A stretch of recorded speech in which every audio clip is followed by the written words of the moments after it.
Hello, I'm Lindy Barbour, and I'm very pleased to have been invited to join Hugh Macmillan's series of pestilence poems. I'm going to read a poem from my pamphlet, Where You Start From, published with Mariscat. When you're locked in, you look back, and the events described in this poem took place on a summer evening more than half a century ago. The poem is called The Harbour Steps.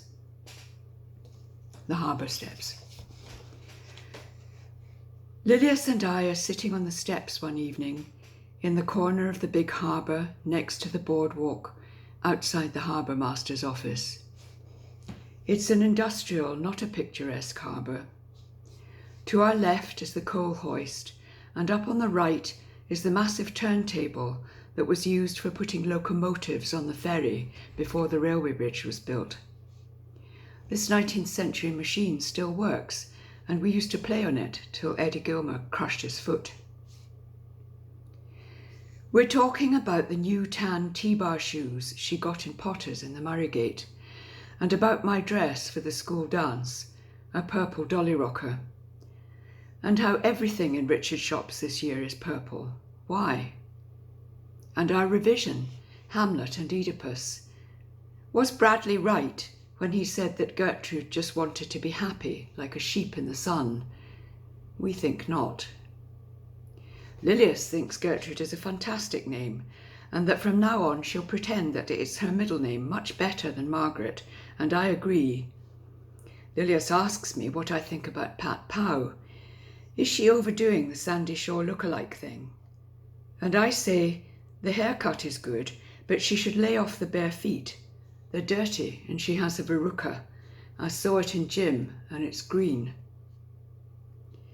We lower our voices, even though there's no one there, to mention this cream we saw in the small ads in the Telegraph that you rub on your bust to make it bigger, but conclude that although it would be dead sexy, we'd never get away with it arriving in the post.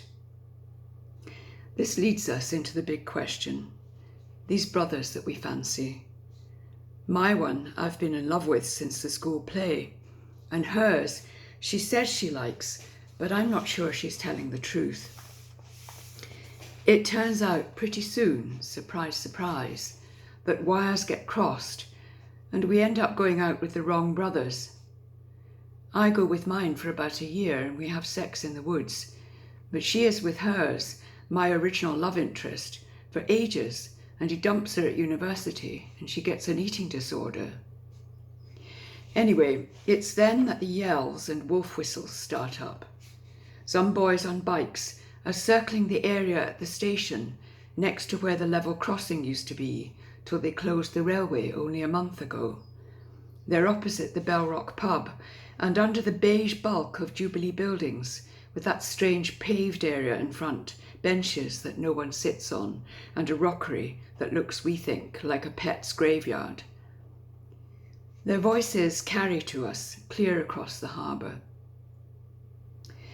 Lilias and I, who never in our lives will enter a grand box with diamonds on our pale necks and shoulders to a salute of raised opera glasses or a flash of lenses, hear these anguished tenor voices aimed at us and know instinctively how we must respond. As one, we stretch our legs down several steps. We're in our tightest jeans. We tilt our pelvises and point our toes, draw back our shoulders, and stare downwards intently from beneath our fringes.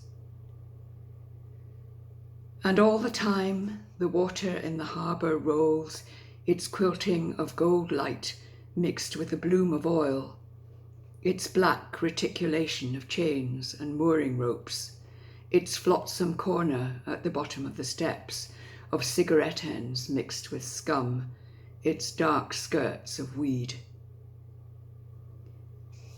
At the top of the steps is a square aluminium-clad bollard where 7 years later I sit to have my picture taken, wearing a nice tweed coat and brown and orange shoes.